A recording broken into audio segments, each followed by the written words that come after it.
Veamos algunos elementos básicos del positivismo. De manera general, este concepto caracteriza una actitud epistemológica ligada a la práctica de diversos métodos científicos, al mismo tiempo racional y experimental. En tanto teoría del conocimiento, solo admite la realidad de los hechos e investiga específicamente las relaciones entre ellos. Entre los rasgos que la caracterizan, podemos nombrar el rechazo a la metafísica, el fenomenismo, es decir, la consistencia de la realidad estaría dada por los hechos observables, por las impresiones sensoriales. Unidad de las ciencias, tanto las ciencias naturales como las ciencias sociales tienen un mismo tipo de abordaje e inclusive un mismo método. El espíritu humano debe renunciar a conocer la esencia de las cosas y limitarse a la observación de los hechos de la experiencia y de sus relaciones invariables, de donde surgen las leyes de la naturaleza. Toda proposición que no pueda ser reducida al simple enunciado de un hecho no puede ofrecer ningún sentido real ni inteligible.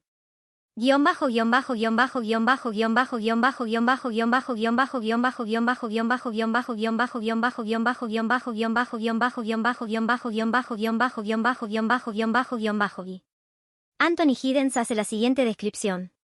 Según Comte, las relaciones lógicas entre las ciencias ofrecen el hilo conductor para interpretar su formación sucesiva como campos de estudio separados en el curso de la evolución del pensamiento humano.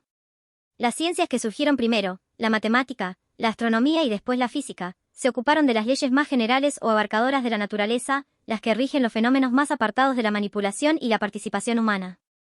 A partir de ahí la ciencia penetró cada vez más hondamente hacia el interior del hombre mismo, pasando por la química y la biología, hasta culminar en la ciencia de la conducta humana que Comte originalmente llamó física social y luego rebautizó sociología. Este proceso no se consuma sin lucha, la comprensión científica se alcanza al cabo de la progresión de la vida intelectual, tras recorrer los estadios teológico y metafísico. El pensamiento humano en su conjunto, así como cada ciencia por separado, progresa siguiendo los estadios teológico, metafísico y positivo. En el teológico el universo se comprende determinado por la acción de seres espirituales. Esta etapa es el necesario punto de partida del intelecto humano y tiende a su culminación en el cristianismo, con el reconocimiento de un único Dios todopoderoso. La fase metafísica sustituye a esos espíritus móviles por esencias abstractas, preparando así el camino para el advenimiento de la ciencia, o como lo llama Comte, el estadio fijo y definitivo del pensamiento. Comte, Pape y el positivismo, en Reflexiones sobre el pensamiento social y contemporáneo, Paidós, 1997.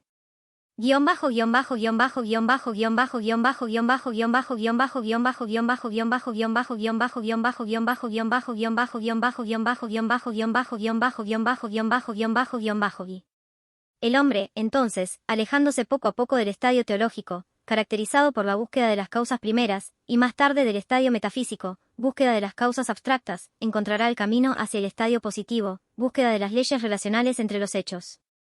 Esta sucesión de periodos que Comte llamó ley de los tres estadios, en realidad nunca fue demostrada, pero tuvo numerosos adeptos, en particular fuera de Francia.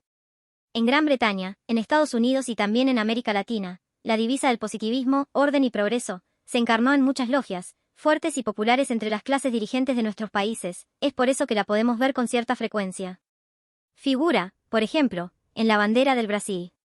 Cabe destacar que esta divisa dejó una fuerte impronta y no es extraño encontrarla actualmente en diferentes países señalando el horizonte ideológico de los grupos que la utilizan.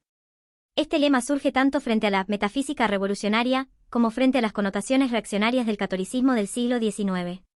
Ambos, por otra parte, enfrentados entre sí. Para Comte, los católicos buscan el orden oponiéndose al progreso. Los revolucionarios procuran el progreso en detrimento del orden. El orden de los primeros no es más que la regresión a la aristocracia feudal, mientras que el progreso de los segundos es la subversión a toda forma de gobierno. Otro acontecimiento que marca el clima intelectual del siglo XIX fue la extraordinaria repercusión de la teoría de la evolución de Darwin, que contribuyó a afianzar la idea del hombre como ser natural. Deja de ser así el ser privilegiado de la creación, amparado y condenado por leyes divinas, para convertirse en un objeto más del conocimiento, sujeto a las leyes de la naturaleza.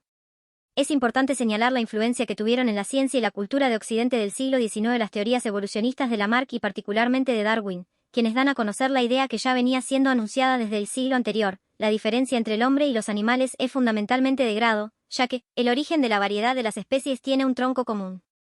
A partir de estas teorías se cuestiona la concepción de ser humano como un ser privilegiado respecto del resto. Lo que rescatamos de la teoría darwiniana es fundamentalmente la noción de continuidad en la cadena evolutiva que culmina con el ser humano.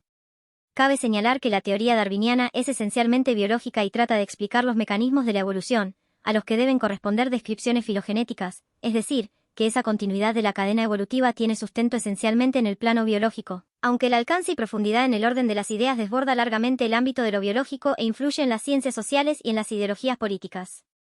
Insistimos sobre el carácter biológico de la teoría evolucionista debido a la frecuente extrapolación que se hizo de ella y que dio lugar a lo que se llamó darwinismo social, tema que no será desarrollado aquí. Pero sí es necesario mencionar que una lectura positivista de la teoría darwiniana lleva a considerar al ser humano como una mera prolongación del resto de los animales, sin tener en cuenta algunas características que le son propias y que lo diferencian del resto. Autores, como Ernst Cassirer y Levi Strauss, se encargan de delimitar y redefinir el concepto de ser humano. Nos referimos especialmente a su capacidad de simbolizar y, en consecuencia, a su inseparabilidad del orden de la cultura.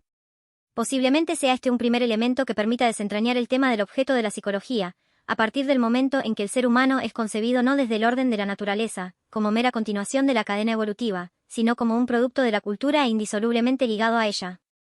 Concebido así, las características que adquiere lo alejan de las concepciones biologistas y positivistas.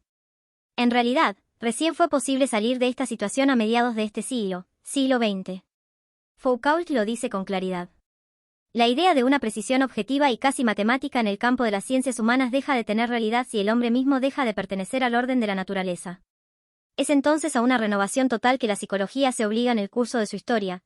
Al descubrir un nuevo estatuto para el hombre, ella se impone, en tanto ciencia, un nuevo estilo. Esta apretada síntesis intenta dibujar los trazos más gruesos que caracterizaron el clima positivista del siglo XIX, con el objeto de delimitar el contexto en el cual se produce el momento fundacional de la psicología como campo autónomo del saber.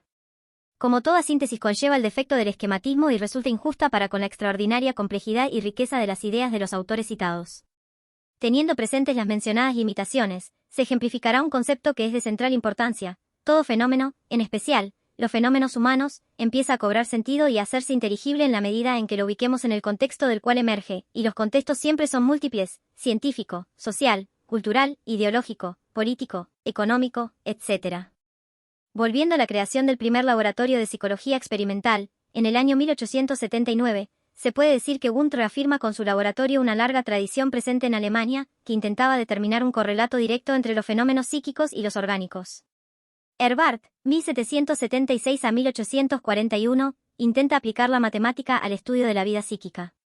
E. H. Weber, 1795 a 1878, anatomista y fisiólogo, se dedica al estudio de las sensaciones. G. Fechner, 1801 a 1887, filósofo y profesor de física, retoma las investigaciones de Weber y se propone dar forma matemática a la relación entre sensación y excitación. Todas estas investigaciones son las que inauguran la introducción de la medición en psicología. Es por esto que se encuentran, en los orígenes de lo que es dado en llamar psicología científica, las denominaciones de psicofísica y psicofisiología. Estos antecesores de Wundt, al igual que Hey, se ocuparon de tratar de establecer relaciones entre fenómenos físicos y procesos psíquicos. Pero W. Wundt, 1832 a 1920, ocupa un lugar de fundamental importancia en la constitución de la psicología experimental. Tuvo una fuerte influencia del positivismo y podemos encontrar en su propuesta los rasgos que mencionamos más arriba como característicos del positivismo de su época: el rechazo a lo metafísico, por especulativo, al llamado fenomenismo, ya que su objetivo fue elaborar una psicología admitiendo solo hechos observables, recurriendo a la experimentación y la medición, la unidad de la ciencia, ya que el abordaje de los fenómenos psíquicos lo realiza a través de lo que consideraba el método científico, es decir, el utilizado por las ciencias físico-naturales. Es así como la búsqueda de las relaciones entre lo físico y lo psicológico lo lleva a afirmar que nada ocurre en nuestra conciencia que no encuentre su fundamento sensorial en procesos físicos determinados.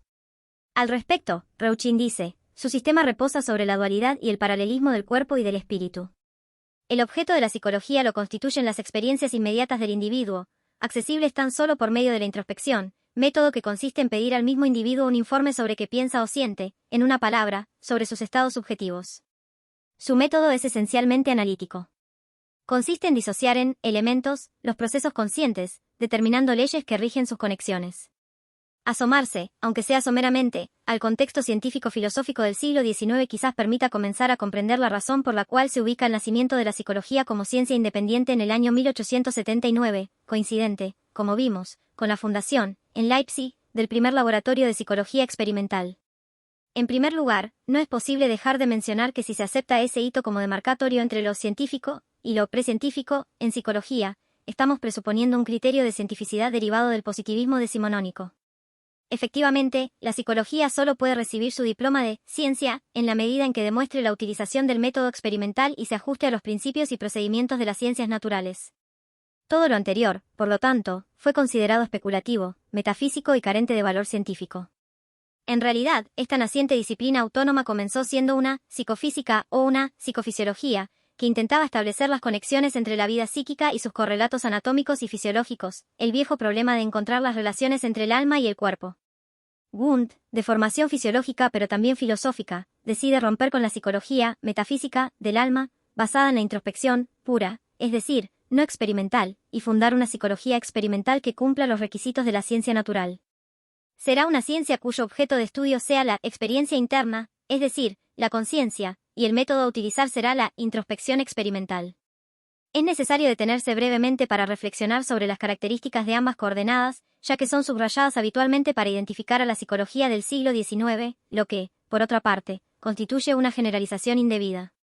Con respecto al objeto de estudio, señala Wundt que toda manifestación del espíritu humano tiene su causa última en los fenómenos elementales de la experiencia interna. Dichos elementos fueron, desde un primer momento, la sensación y la imagen, más tarde se agregaron los sentimientos, por lo tanto, era una psicología elementalista y analítica, que intentaba descomponer la vida psíquica en sus elementos simples, para estudiarlos y luego recomponerlos a través de formas de asociación. Con anterioridad a esta constitución de la psicología como ciencia experimental, ya la filosofía dominante de los procesos mentales era el asociacionismo, es decir, la tesis de que la vida mental puede ser explicada en términos de dos componentes básicos, ideas o elementos, y asociaciones entre ellas. El asociacionismo se remonta, como antecedente, a las tres leyes de la memoria enunciadas por Aristóteles: asociación por contigüidad en el espacio o el tiempo, asociación por semejanza y asociación por contraste. El pensamiento, por ejemplo, sería una especie de encadenamiento asociativo de ideas e imágenes. Wundt considera que todo lo que ocurre en la conciencia tiene su basamento en procesos fisiológicos específicos que reciben las impresiones externas y las transforman en movimiento. Es decir, la vida psíquica sería un estamento intermedio entre la impresión sensorial y el movimiento. Con respecto al método, en realidad, es análogo al de la experimentación fisiológica. La llamada introspección experimental se diferencia de la introspección clásica o pura por el hecho de ser guiada por el experimentador. Pero, señala Wundt, solo puede hablarse de una aplicación del método experimental al dominio psicofísico fronterizo, es decir, al campo de lo sensorial, que es lo que puede ser controlado por el experimentador. La experimentación permite el control de los datos pasivos proporcionados por la introspección. De este modo, el método se transforma de especulativo en científico. Así, las experiencias de laboratorio comienzan a ocupar un lugar central en los textos de psicología.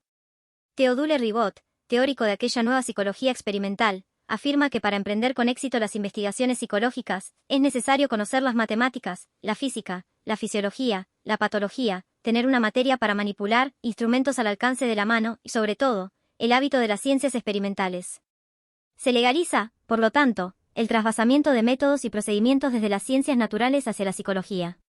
Con un estilo muy gráfico, George Politzer describe ese momento. Primeramente surgió Wundt, que preconizó la psicología sin alma, comenzando la migración de los aparatos de laboratorio de fisiología a los laboratorios de los psicólogos. ¡Qué orgullo, qué regocijo! Los psicólogos tenían laboratorios y publicaban monografías. No discutamos más, calculemos. Se sacaban los logaritmos por los cabellos, y Ribot calcula el número de células cerebrales con el fin de saber si pueden alojar todas las ideas. La psicología científica vino entonces al mundo, crítica de los fundamentos de la psicología.